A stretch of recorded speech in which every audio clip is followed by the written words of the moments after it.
Hello, today's guest is Will Kingkade, who's running for a seat on the Board of Selectmen. Will, welcome. Thank you. Glad to have you here. Thanks for letting me come and chat with you, gentlemen. So I guess the first question would be, why are you running for selectman? Well, you probably remember quite a few years back, I ran for selectman and came relatively close. And after serving 3 terms on the school committee and as a year as chairman, I think that that's the next logical step in local government. And quite honestly, it's something I've wanted to do for a really long time. Wow. Okay. And so what are some of the hot buttons you're going to attack, or if you get elected? Well, I'm not sure if they're hot buttons. I think the things that I want to talk about is exactly what people are talking about at their kitchen tables. And especially in this crazy kind of weather, I've been seeing more people at certain events, or actually wherever there's been 5 people standing in a corner, I've kind of made sure I've gone by because. So other than hating snow and wishing it to stop falling, what else are people talking about? Well, one of the things that people just have talked about over the last few years is how Milford is in good financial standing, and people, quite honestly and quite simply, just want that to remain. And again, over my 3 terms on the school committee, we had years where money was flush, and we had years where it wasn't. I mean, between local receipts and state aid, that's pretty much where your pot of money comes from. Right. So based on those 2, you make decisions that affect both positively and negatively your budget, but that's what drives the decisions. Besides that, illegal immigration is a huge issue. I kind of look at it, I think, somewhat differently. How I think we address that is, I know we hear a lot it's a federal issue, and yeah, it is, but that shouldn't be where the conversation stops. And quite honestly, it does with a lot of folks and a lot of politicians. I think in Milford here, we have a housing stock. We always have. We've always been a place that's welcome. That is the chief attraction compared to other towns in the area, is the fact that the housing stock is available in Milford, whereas you get more single-family homes in the Upton, the Mendon, Absolutely. the Medway, but in Hopedale and Milford have housing. Yeah, affordable housing. That's the piece that's most critical. Well, and I think how we can look at that is where my patience wears very thin is it's the same, or what I've been told is it's the same landlords over and over again. And I think most of the town government officials would agree with you on that one. And I think that as soon as, the Board of Health and the building and inspection departments go in and, again, do the best they can, and they do quite well with the task force and everything that I've been certainly supportive of over the years. Yep.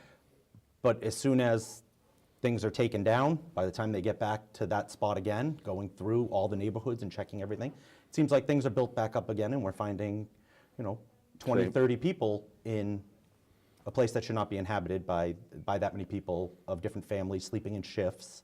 And I'm told it's also not the out-of-town owners, but actually in-town owners of the multiple unit houses that they're talking to. Oh, I'm sure. I'm sure that, and again, some of that I certainly haven't been privy to, but I hope to make that a priority. And quite honestly, I'm not going to be shy about calling people out. This is a town I was born in. I love it here. I want my friends to stay like I have and raise their families here. Some have. A lot of us have gone to college and come back. Some of my peers growing up have left and come back later on and chose to raise their families here because of the experiences we had here in Milford. And most people from Milford and who come here to make it their town really fall in love with the place. And I love being from here, and I'm proud to be a part of it, and I think it's a privilege to be a part of even the local government on the small ways I have. So I hope to, however, if I hopefully get the opportunity to serve, I hope to make this a better place for however short or long I have the opportunity to serve. But I take that very seriously. Okay, and what other issues do you feel are out there? Well, I think, we're building a new school, the new Woodland, which isn't just a school committee issue, that's a town-wide issue. Yep. And, we have to remember that because that's something that town meeting as a whole for more than a decade have been voting to put money away and things of that nature so that we can pay for this. We need it. We're building a new youth center. The town meeting wholeheartedly supported that. We have a beautiful senior center. I think we have to continue now to maintain those buildings, which is going to be a challenge in itself, but we make it a priority, and that has to be part of the operating budget. Right. But from there, once we get to a point, at least for a few years, and I would like to just make sure that we get back to assisting the highway surveyor and the highway department, continuing to build better roads, filling potholes, doing that nature. And again, that sounds like old school, very simplistic things, but that's another thing. Had an event at the Portuguese Club recently, and there was a group of Water Street residents who have been there for a long, long time, and they're just, a winter like this, wears and tears on the roads. And that was just something that they would hope. And it's not anything to do with the highway department other than they're asking me to say, do you think you can help the highway department? Now, I've got an interesting question on that. The Finance Committee, which you serve on, several years ago upped the road maintenance budget substantially. Yep. For the highway department. But I found out recently the manpower in the highway department, through attrition, they're down more than 10 people that they had 20 years ago. Yes. Never been replaced. With hundreds more miles of road. They get supplemented in snowstorms by the sewer department, the parks department, I even think cemetery people. But the fact of the matter is, they're down, as are a lot of departments, that weren't filled. But when they're down, 10 or 15 people by attrition, how open are you to the idea of looking at ways of bringing them back up? Very. I think that's why we get to the point where in the next year or two, if possible, barring that nothing catastrophic happens to the state budget or to local receipts. But I think that's a conversation that I look forward to having as a member of the Board of Selectmen with the highway surveyor. And quite honestly, he does a great job. Just ask him, Scott, what would 2 more people do for you? What would 3 more people do for you? What do you think it would take to be the best highway department that you could be in Milford? And but I think the issue is when you, as a member of the Finance Committee puts out a dictum saying you want the first pass of budgets level, which as inflation and costs go up actually means a cut. Yes, no question. You're not going to get somebody saying, I want 3 more people. No, but what you need to do is still have like this almost bipolar conversation where, okay, this is the money that we're going into. And we always take a very conservative approach on the Finance Committee before we know. I mean, the governor hasn't released a budget yet. Right. And then, as we know, once he does, then the House and the Senate take it up, and then they kind of come through committee and all their process. And then it's almost August before you get a budget. Absolutely. So you take the most conservative approach you can going into the budget season, which has served Milford pretty well over the last few decades. Right. But with that, you still have to have the conversation with your department heads, especially like a highway surveyor who's independently elected, and say, still, what do you need to get done what you want to get done? You're doing a fantastic job considering what you're working with. What would that be? Because this year you have to start planning for next year. Right. But it would be nice to know that going into the following year, if something does change, whether an increase in local aid or an increase in local receipts, or quite honestly, a reduction, choices have to be made. Right. Well, you seem willing to invest in infrastructure. What else do you see needs investment? Something that's been a real hot button issue, and it's very, for the most part, inside baseball at this point in time, is the information technology throughout the town. I mean, Town Hall seems to be in a really good spot right now based on what we're getting reported. I'd say it's about 3/4 where it should be. Okay. Well, I guess that means it was only a quarter or half where it was a few months ago. But you can't plow through, you're on your 3rd IT director in 4 years. Although it looks like this guy is being given the funding to actually do something. get something done. Well, and right now, and this is what we've talked about at the FinCom meetings, that right now he doesn't technically have a department or a budget. Well, he's got one. So he has a new staff member coming on too, and there's one at the school. So I mean, it's building, but still it's fragmented. So I think what the town administrator, the finance committee, the board of selectmen, and quite honestly, the school department needs to kind of have a real, again, open dialogue, televised meeting, have everyone together. Do we want one IT department in this town? Because there's models out there, and that's apparently what we were gearing towards. But I know one member of the board has been very vocal at every meeting, bringing up the issue, Mr. Buckley. Yep, every meeting. And even saying, if I don't see progress on the school side, we'll just sever it and do our own. Mm-hmm. There tends to be typically a real rub because the goals and planning of a school department is totally different than a town. Yes. So to merge the two, sometimes it's very difficult. I know that they've done that in Franklin with some trials and tribulations that went along with it over the years. And the same thing with Milford. They've gone through that same thing. You know, I see little things that, you know, you dream for, but you've got 1,000 employees and it's between a $90 and $100 million budget between the municipal side and the school side. Mm-hmm. You can't file your timesheet online. Nope. With 12 or 11 bargaining units, not all of them are in sync on benefits, so you can't have a paycheck printed out that lists common things. I think this year you just got to the point, due to the tax collectors initiative, where you could pay online. Yes. But I don't think the average citizen even understands the things that are lacking in an IT standpoint, because they may not have seen them where they work, but having worked in a larger organization, you know, just common email and calendaring system. Well, you take, the dilemma is that there's not enough people. Mm-hmm. That's the real rub.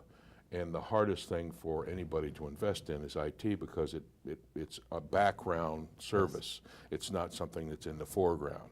So people don't typically understand the support issues of an IT department.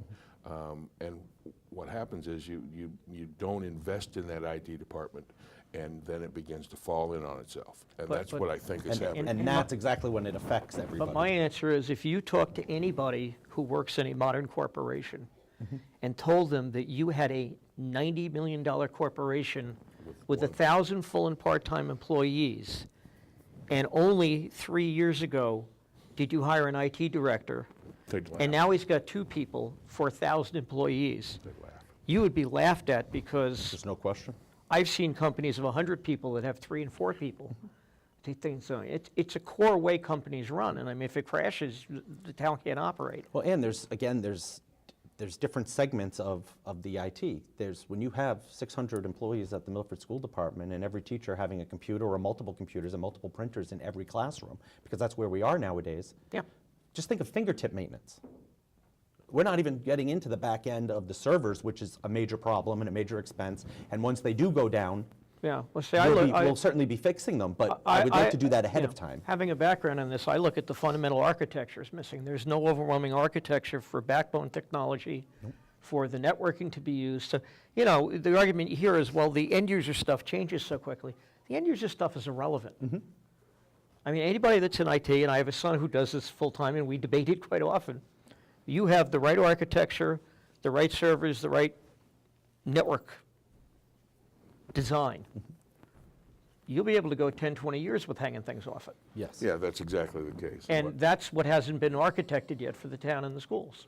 So the question that arises from this discussion is, one of the significant things that goes in support of the town is IT. Now, 1 or 2 people may not be enough to support it.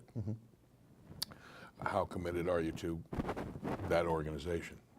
Well, I think I'm committed enough that we need to, well, first of all, we can't even question the commitment. Everyone needs to be committed to it.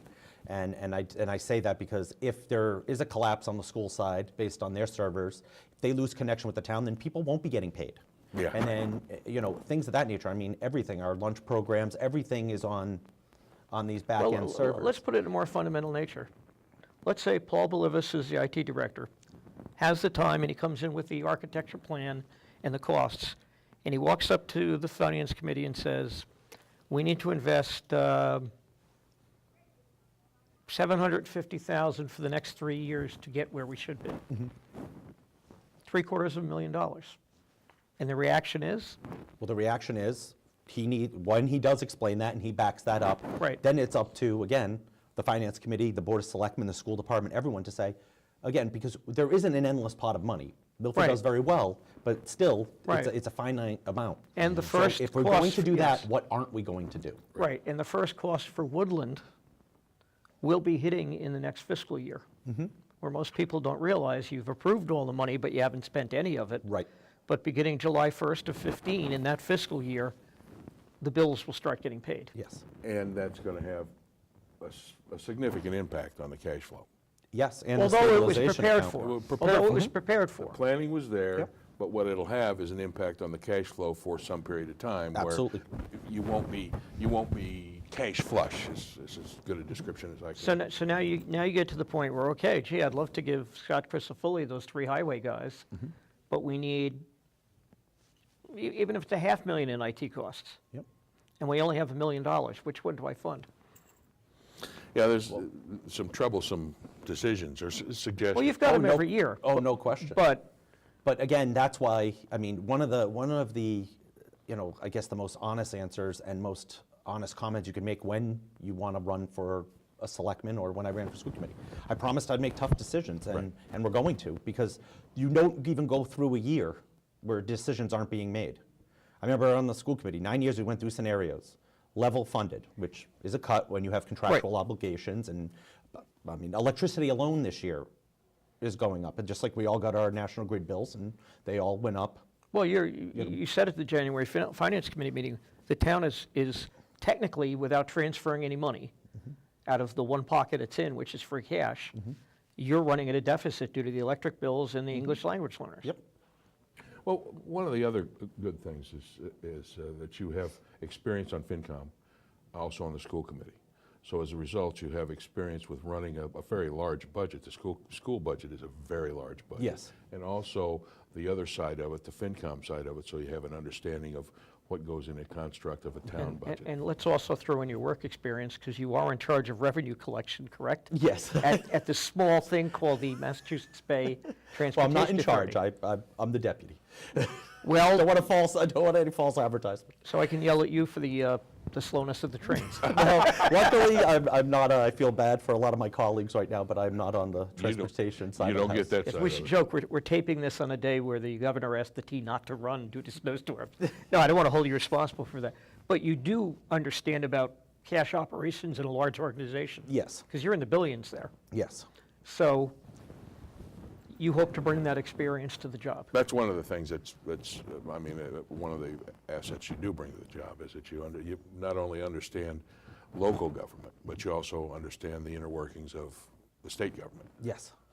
And though I've been at the MBTA the last 9 years, I've been with multiple state agencies for the last 19.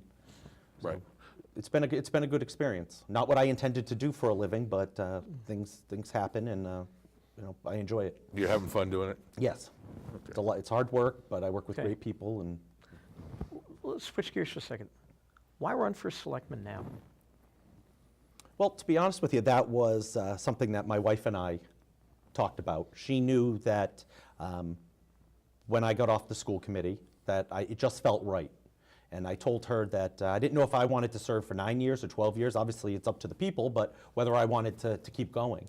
And I was probably halfway through my 8th year on the school committee when new people were getting on, and they were asking the same questions that I asked when I first got on.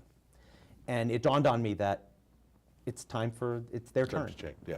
It's time for them, because for me to sit there and do what? They need to, I can't just tell them as an aside, oh, I know those answers, so don't worry about it. They have to ask them, they have to investigate them, they have to And you want them to. become vested. They should.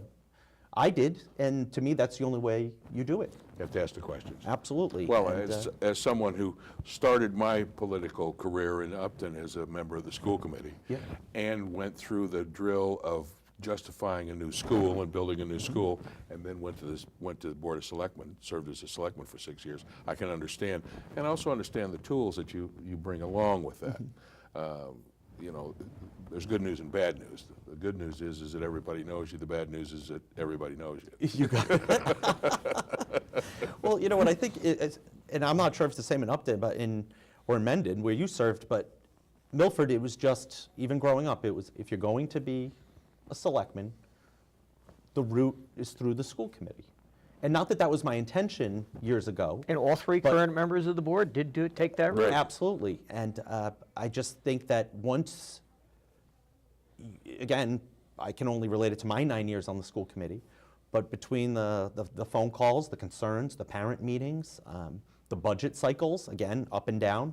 I remember, the year I was chair, having quite a colorful discussion on the floor of town meeting because, we were laying off people. Pink slips went out. Yep.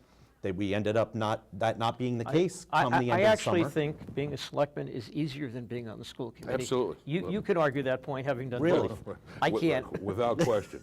This might tell a little anecdotal story there. When I was elected to selectman, my wife said, "Oh, finally, you won't have to work so hard." Wow. So, I mean, I was. We were building a new school, and I was involved in that from the beginning. So I spent at least 2 days a week down at the site, going through things, and I was blessed. I dealt with Jean Picard, who has since passed, who was the chairman of the building committee. But it was laborious. I mean, it was, and you can talk about the emotions that go on as a selectman and the people that call you, but you haven't lived till you've had a kindergarten mom or first grade mom call you up and yell at you about something that's happened to a child, because people are so linked and so, kids are so important. There's much more emotion involved. I was joking with one of the school committee candidates in our last show, John Erickson, that, there's statutory duties for the position, but the majority of the calls you're going to get are, I don't like where the bus stop is. Why didn't my kid make the team? And all sorts of things like that. And it's the same for selectmen. You think they're going, well, I hire people, I do liquor licenses, I do this, and you're dealing with, I need a stop sign on that corner. Why is traffic so horrible? It's a constant response. That's not my job. I'm here for. Well, it is your job. These three things, and Well, at least you have a bigger staff at the town hall to look in this at particular case, you Well, do. and absolutely, and certain things are just putting people together. And again, and this isn't always the most popular thing to say, I suppose. Only I say that, I think it is, but I've heard that because I've always, even the 3 terms on the school committee, ran an ad on constituent services. I take that extremely seriously. I will call you back, even if I'm away, give me 48 hours, but usually I have a rule, you'll get the answer you're asking within 24 hours. Might not be the answer you want, and we may have to work through it, but I take constituent services very seriously, whether when I was a town meeting member, and my 9 years on the school committee, my 4 years on the housing authority, whatever it was, I take that very seriously. And let's not forget, if they don't hear from you, they'll find your spouse and ask them. So that's the And other, your mother. and that's Oh, certainly. And you have a brother on the police force, Yes. so he'll get stopped.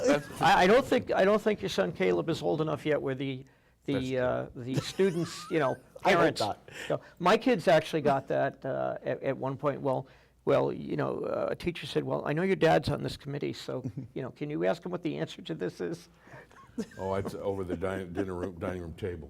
I had several arguments with my son, who was in high school, when I was on the school committee, and the teachers would put a plant in a seed in his mind, and he'd bring it to the table, and we'd have a long argument about it. And I said, "No, that's not what I'm going to do." Well, why not? And it was a constant battle, because the teachers were trying to influence him when I was on the school committee.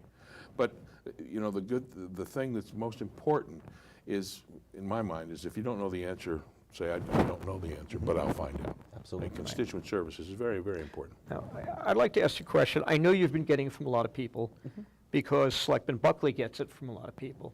There is a presumption in the mind of several people. Between Dino DeBartolomeus, Bill Buckley, and Brian Murray, there was a kind of a balance. Now there's going to be a new dynamic. Whether it's you or Mike Visconti, there'll be a new dynamic. A lot of people are presuming that if you get elected, there's now a majority of you and Bill Buckley. Bill's answer to that, as he's told me, is don't insult Will by assuming he's my clone. What is your answer to that? Well, first of all, I appreciate that. That's the first I've actually heard that answer. He said it to or me, that and comment. he says that's an insult to you that you have no mind of your own, and he said he'd be lucky to attract your vote on some things. No, you're the third person to bring that up to me, quite honestly. I know, Ed's brought it up on the radio station. So the question is, what do you say to the assumption out there that you're just going to vote however Bill votes? Well, first of all, I think of myself a little bit more highly than that when, and I say that of making up my own decision. But again, where I'm so comfortable with someone saying that to me or asking that question is, I've already proved that. 9 years I served on the school committee. I served with 2 people on my street, one of which lived right next door to me. I got along with all 7 members, and I guess I was on the side of friends sometimes, on the side of And they're still your neighbors, friend, on the they side still of- talk to Yes. You see, I just look as the question had to be asked. No, and I actually appreciate that, because if you're hearing that, then I need you to ask me that. But no, Bill and I may be very like-minded on certain things, but I also have seen Brian serve now for quite a few years, and even from my couch watching the meetings, I agree with him a lot of times. So as far as I'm concerned is, if either gentleman are looking for support for a good idea, they probably have me, if I think it's a good idea. Yeah, and if you don't? And if I don't support them, then I expect anyone to take that personally, because I'll explain why I think something is either a good There you idea go. or a bad That's idea. the important part, and I've always said this, I have an opinion, I'll develop my own opinion. And unless I hear a compelling argument, otherwise, my opinion will remain the same. But it doesn't mean that I won't change my opinion if I hear a compelling argument and admit that I've made an error. And that's- Absolutely, fantastic point. See, Because that happened more times than I would have ever expected on the school committee. Well- You go in there, studying would it, do. looking at the numbers, thinking your mind's made up over something you studied at home, and when Somebody you on hear the board either says another something? board member, someone, a teacher or a principal, or even the superintendent, making a compelling case, And then you go, well, that's human nature. I You miss often that. It's see all that side. perspective. There's nothing wrong with, I think people attack politicians for changing their mind, especially, when the presidential election, always flip-flopping. And my answer to that is, maybe somebody's policy or feeling evolved over time as they learned more about it. And I don't view that as a flip-flop. I view that as being An evaluation. adult enough to say, I've learned more about it, I've changed my mind. Absolutely. that's probably the most important thing, is to be able Yeah. to be comfortable, to take ownership of a mistake. I remember this at a town meeting where there was a real issue on the floor and everybody was arguing, and I stood up as a selectman, and as a matter of fact, I think I was a chair at the time, and said, I made a mistake. And that, once you take ownership of it, that fairly well neutralizes it, because now because everybody's always looking to blame somebody. And once you take ownership, okay, it's my fault, I messed this one up. Now let's move on to let's fix it, or let's move on. That's probably the most important thing that I've learned. What I've always told people who make the argument about, oh, Bill and Brian are always fighting, or, you have this, it's Brian Murray and Dino DeBartolomeus against Bill Buckley in this issue, or Dino and Bill against Brian on that issue. I always look and say, you're looking at the small number of issues. Look at the great majority where all 3 vote on it, and if they have that different kinds of personality and they all vote together on it, it must be something good. 90% of issues, people are on the same side. Well, the important part is you have that open debate. Sometimes the debate itself is the most important part. Absolutely. Not the vote, but the debate of bringing the issues to the table and talking about them. That's probably more important than anything else. As long as you do that, Well, I'll tell you on that, when I transitioned after having a couple of years off the school committee to getting appointed to the finance committee, it was the first, where cameras first started showing. Milford TV came on Yes. board, and now almost every board is covered.